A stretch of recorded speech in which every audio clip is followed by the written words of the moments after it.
की बड़ी खबर उत्तर प्रदेश के ब्यूरोक्रेसी से जुड़ी हुई आ रही है। यूपी की नौकरशाही से जुड़े इस वक्त की बड़ी खबर। यूपी पीसीएल के चेयरमैन देवराज हटाए गए। बिजली विभाग का भत्ता भेटाने वाले देवराज जो हैं उन्हें अब हटा दिया गया है। यूपी पहुंचते ही आशीष गोयल को बड़ी तैनाती। यूपी पीसीएल के चेयरमैन बने आशीष गोयल, देवराज को हटाया गया है। आशीष गोयल की ग्रैंड एंट्री हुई है। भारत समाचार ने गोयल की ग्रैंड एंट्री का खुलासा किया है। जिस प्रकार से लगातार उत्तर प्रदेश में बिजली व्यवस्था जो है वो चरमराई हुई थी, तमाम आदेश दिए जा रहे थे, लेकिन उस पर कोई जो अमल है वो देवराज के द्वारा नहीं किया जा रहा था। और इन सब के बीच यूपी की नौकरशाही से जुड़ी बड़ी खबर, यूपी पीसीएल के चेयरमैन देवराज हटाए गए हैं। बिजली विभाग का भत्ता बैठाने वाले देवराज जो है वो हटा दिए गए हैं। यूपी पहुंचते ही आशीष गोयल की बड़ी तैनाती। यूपी पीसीएल के चेयरमैन बने हैं आशीष गोयल, देवराज हटाए गए हैं। आशीष गोयल की ग्रैंड एंट्री हुई है। भारत समाचार ने गोयल की ग्रैंड एंट्री का खुलासा किया है। उत्तर प्रदेश पहुंचते ही आशीष गोयल की ग्रैंड एंट्री, उन्हें बड़ी जिम्मेदारी मिली है और जो देवराज है उन्हें हटा दिया गया है। बिजली विभाग का भत्ता बैठाने वाले देवराज हटाए गए हैं। यूपी पहुंचते ही आशीष गोयल को बड़ी चुनौती।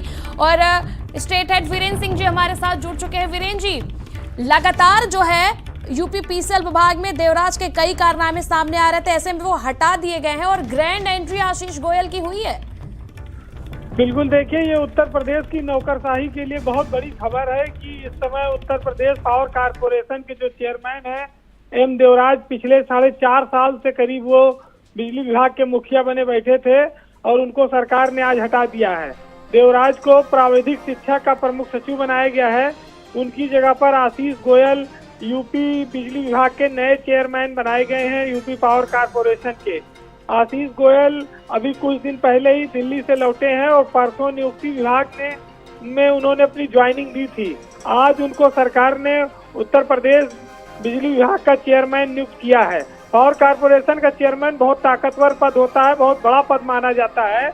और एम देवराज के चेयरमैन बनने के बाद से जिस तरह से बिजली को लेकर हाहाकार मचा हुआ था और जिस तरह से देवराज मनमानियां करते थे, उनका तालमेल अपने वरिष्ठ अफसरों के साथ और मंत्री के साथ ठीक नहीं था, जिसको लेकर शिकायतें होती रहती थी।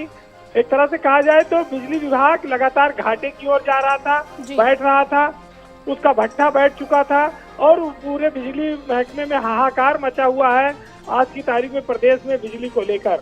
इन सब के लिए जिम्मेदार एम देवराज थे, जिन पर सरकार ने बहुत देर से कार्रवाई की है। इसको लेकर बड़े दिनों से लोग उम्मीद कर रहे थे कि एम देवराज पर कार्रवाई होनी चाहिए। अभी देखिए इसी तरह से लखनऊ में एमडी हैं खंगा राउत, उनके खिलाफ भी आए दिन लखनऊ में राजधानी है जहां पर बिजली कटौती से लोग परेशान हैं, लेकिन मध्यांचल के एमडी खंगा राउत पर अभी तक कार्रवाई नहीं हुई है। दूसरी सबसे बड़ी बात यह है कि औद्योगिक विकास के जो प्रमुख सचिव थे नरेंद्र भूषण, उनको भी सरकार ने हटा दिया है। नरेंद्र भूषण कभी उससे कुछ दिन पहले सीईओ यूपीडा का चार्ज हटा था, एक्सप्रेसवे के मामले में फेल हो गए थे। औद्योगिक विकास के मामले में भी उन पर 4 महीने बाद उनको विभाग से हटाया गया है। ग्लोबल इन्वेस्टर समिट जो हुई थी उसका कोई फायदा नहीं हो रहा था, व्यापारी उद्योगपति परेशान थे। नरेंद्र भूषण कोई फाइल आगे नहीं बढ़ाते थे। सरकार ने उनको 5 महीने लगभग धोया, बहुत कष्ट झेले सरकार ने उनकी खातिर, बड़ी बदनामी झेली। आज उनको हटाकर वेटिंग में डाला गया है।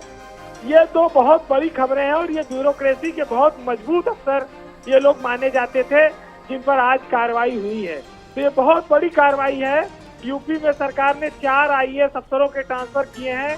कल्पना अवस्थी को डीजी उपाम बनाया गया है, जो ट्रेनिंग सेंटर है उसकी वो महानिदेशक बनाई गई हैं।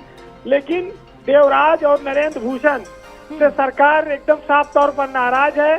सरकार की छवि पर इन दोनों विभागों ने उनका भट्टा बैठाया, सरकार की काम की गति को धीमा कर दिया। आज ब्यूरोक्रेसी के नाते औद्योगिक विकास और बिजली विभाग दोनों बदनाम हैं। जी बिल्कुल। और देखिए वीरेंद्र जी, पहले अगर नरेंद्र भूषण जो है उनको लेकर के भी खबरें सामने आ रही हैं। बिल्कुल, नरेंद्र भूषण यूपीडा के सीईओ थे, जो एक्सप्रेसवे बनाती है पूरे उत्तर प्रदेश में। उन्होंने 4 महीने में कोई काम नहीं किया। गोरखपुर लिंक एक्सप्रेसवे जो मुख्यमंत्री का जिला है वो अधूरा है, उसको 2022 में पूरा होना चाहिए था। आज हम 23 में खड़े हैं और नरेंद्र भूषण कभी उसको विजिट तक करने नहीं गए। हजारों करोड़ की परियोजनाएं हैं, सब बैठी पड़ी थी। तो नरेंद्र भूषण के खिलाफ तो बहुत दिनों से नाराजगी थी। मुख्यमंत्री ने यह निर्णय बहुत देर से किया है, लेकिन एम देवराज का हटाया जाना आज बिजली विभाग के लिए बहुत बड़ा दिन है। कहा जाए तो आशीष गोयल जैसे एक तेज तर्रार IAS अफसर को वहां पर तैनात किया गया है। देवराज ने 4.5 साल में बिजली को दुर्दशा में पहुंचा दिया। जो ट्रांसफार्मर जिनकी क्षमता बढ़ाई जानी थी वो नहीं बढ़े, तार जो टूट गए वो लग नहीं पाए, लोगों को बिजली ठीक से राजधानी में नहीं मिल पा रही है। तो जो अघोषित बिजली कटौती से लोग परेशान है, गर्मी में बिलबिला रहे हैं, इन सब के लिए जिम्मेदार अधिकारी पर आज बहुत दिनों बाद कार्रवाई हुई है। 4 साल से ज्यादा समय लग गया देवराज को हटाने में। ये उत्तर प्रदेश की सरकार ने आज सही निर्णय किया है। जी, बात अभी हो रही थी नरेंद्र भूषण की। अगर लखनऊ से गोरखपुर की अगर रोड ही देख लिया जाए तो जो स्थिति हुई है, जो स्थिति बनी हुई है, वो किसी से छुपी हुई नहीं है। बद से बदतर स्थिति में जो लखनऊ से गोरखपुर की रोड है उसकी स्थिति, और जो बिजली की स्थिति थी, अगर राजधानी लखनऊ की सिर्फ बात किया जाए, वहां पर लगातार लोग परेशान थे, दिक्कतों का सामना करना पड़ा था। तमाम आदेश जो है वो मुख्यमंत्री की ओर से रोज आ रहे थे, डेली बेसिस पे। तो उसके बावजूद भी ये जो अधिकारी थे, इनके कान पर जू नहीं रेंग रहा था। अब इनको हटाया गया है। क्या कुछ उम्मीदें आशीष गोयल से तो सभी की होंगी, और राजधानी के लोगों को तो ज्यादा ही होंगी। वीरेंद्र जी, देखिए, ये एक संदेश है। ये लोग बड़े ईमानदार अपने आप को घोषित किए हुए थे और दूसरों को, सबको ये बेईमान समझते थे। इन्होंने अपने विभागों को गड्ढे में डाल दिया, लेकिन ये अपने आप की जो इनकी ईमानदारी थी वो उत्तर प्रदेश की जनता के किसी काम नहीं आ रही थी। सरकार की उल्टे तौर पर बदनामी हो रही थी।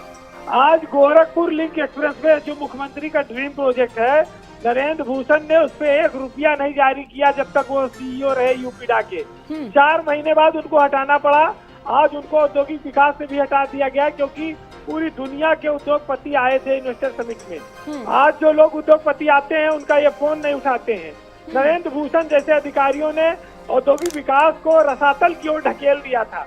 वहाँ पर मनोज कुमार सिंह जैसे तेज तर्रार अफसरों ने मोर्चा संभाला है, लेकिन सरकार को ये बात समझ में आई कि अब नरेंद्र भूषण को रखना ठीक नहीं है। इनकी ईमानदारी उत्तर प्रदेश के विकास में बड़ी बाधक बन रही है। इसी तरह से एम देवराज, जिन्होंने बिजली के क्षेत्र में न सब स्टेशन बनने दिया, न ट्रांसफार्मरों की क्षमता बढ़ी, न मेंटेनेंस समय पे हो पाए, अधिकारियों पर सिर्फ दबाव बनाकर काम करते रहे, लोगों को सजा देने में और बिजली विभाग को पीछे ले जाने का काम किया।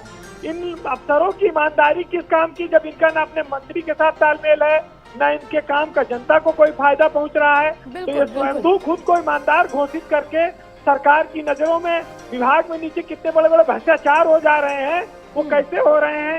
इंजीनियरों के मामले में, तैनाती के मामले में हर जगह उंगलियां उठी हैं, लेकिन आज जाकर सरकार ने ये कार्रवाई की है। आज उत्तर प्रदेश की बिजली व्यवस्था को पटरी पर लाने के लिए फिर से नए और तेज तर्रार अधिकारी की तैनाती की गई है। जी, और ऐसे सेम वीरेंद्र जी, अगर बात किया जाए जो सम्मेलन हुआ था, इन्वेस्टर्स समिट हुआ था, उससे बड़ी उम्मीदें जनता को भी थी, तमाम उद्योगपति जो आए थे उनसे भी थी। और ऐसे में इनका रवैया, फोन नहीं उठाना उद्योगपतियों का। भाई, लगातार कोशिश सरकार की ओर से तो की जा रही है उत्तर प्रदेश को औद्योगिक क्षेत्र बनाने के लिए, उद्योग डेवलप करने के लिए, लेकिन इस प्रकार की लापरवाही अधिकारियों के द्वारा। बिल्कुल, ये अधिकारियों का अहम है और उनके कार्यशैली निगेटिव है। ये लोग सिर्फ भ्रष्टाचार के आड़ में जो कुछ करते हैं उससे उत्तर प्रदेश सरकार का नुकसान हो रहा था। और इन्होंने उत्तर प्रदेश में जितना निवेश आना चाहिए था, इतने दूर दूर दुनिया से पूरे व्यापार उद्योग जगत के लोग आए थे, वो यहाँ पैसा लगाना चाहते हैं, फैक्ट्री लगाना चाहते हैं, लेकिन उनको ना सहूलियत मिल रही है, ना उनको अधिकारी पास दे रहे हैं। लिहाजा ग्लोबल इन्वेस्टर समिट के बाद से उत्तर प्रदेश में अभी तक ग्राउंड ब्रेकिंग सेरेमनी नहीं हो पा रही है। इसके लिए जिम्मेदार नरेंद्र भूषण थे। नरेंद्र भूषण जैसे अफसर जो PWD में फेल हो गए, जिनके ऊपर नोएडा में भ्रष्टाचार के आरोप लगे, उनको औद्योगिक विकास जैसा बहुत बड़ा महकमा दिया गया था। ऐसे अफसरों से आज सरकार ने मुक्ति पाई है। ये किसी काम के नहीं है, ये सफेद हाथी हैं और इन्होंने ये ईमानदारी की आड़ में इनके ऊपर क्या क्या आरोप लगते हैं, उत्तर प्रदेश की जनता और मीडिया जगत के लोग जानते हैं। सरकार देर से समझती है। ये बड़ा दुर्भाग्य है। जब उत्तर प्रदेश पीछे चला गया उद्योग लगाने के मामले में, निवेश आने के मामले में, तब जाकर ये कार्रवाई हुई है। ये कार्रवाई पहले हो जानी चाहिए थी। आपका बहुत बहुत शुक्रिया वीरेंद्र जी।